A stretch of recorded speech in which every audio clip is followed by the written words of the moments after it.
আমরা সরাসরি কথা বলবো সুরুচি সংঘের পুজোর যে প্রাণ পুরুষ, অন্যতম উদ্যোক্তা, রাজ্যের মন্ত্রী অরূপ বিশ্বাসের সঙ্গে। আমার বাবাই পুজোটা করতেন, আমি ছোটবেলা থেকেই পুজোটার সঙ্গে যুক্ত, আমার পরিবারের সবাই যুক্ত, আমার পাড়া মানে আমাদের সুরুচি সংঘ পরিবার সবাই যুক্ত। এটা কোনো রাজনৈতিক নেতার পুজো নয়, এটা সুরুচি সংঘের পুজো, সুরুচি সংঘের পরিবারের পুজো। এবং ছোট থেকে আমি যখন হাফ প্যান্ট পরতাম তখন থেকেই পুজোটা করি। ধাপে ধাপে এই পুজোটা পরিচিত হয়ে উঠল অরূপ বিশ্বাসের পুজো বলে। এবং অরূপ বিশ্বাসের পুজো, অরূপ বিশ্বাস একজন জননেতা, জনপ্রতিনিধি। এই পুজোটা কি কোথাও সেই সুবিধাটা এনে দেয় জনসংযোগের একটা মাধ্যম হিসেবে? না, অবশ্যই না। কেন, আমরা পুজোটাকে অত্যন্ত, আমি বলি যেটা আমরা ভক্তি ভরে বুদ্ধি করে মায়ের পুজো করি। আর শুধু পয়সা খরচা করলেই তো আর পুজো হয় না, পুজোটার মধ্যে অনেকগুলো বৈশিষ্ট্য রাখতে হয় যাতে মানুষ ভালো লাগে।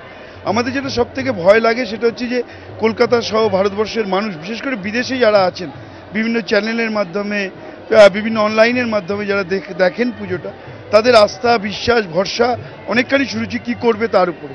তো আমরা প্রথম দু একদিন খুব টেনশনে থাকি যে আমরা যে কাজটা করলাম সেটা সবার ভালো লাগবে কিনা, মানুষ সেইভাবে নিচ্ছেন কিনা। কালকে দেখেছি, কালকেও প্রায় 1 লাখ লোক দেখেছেন।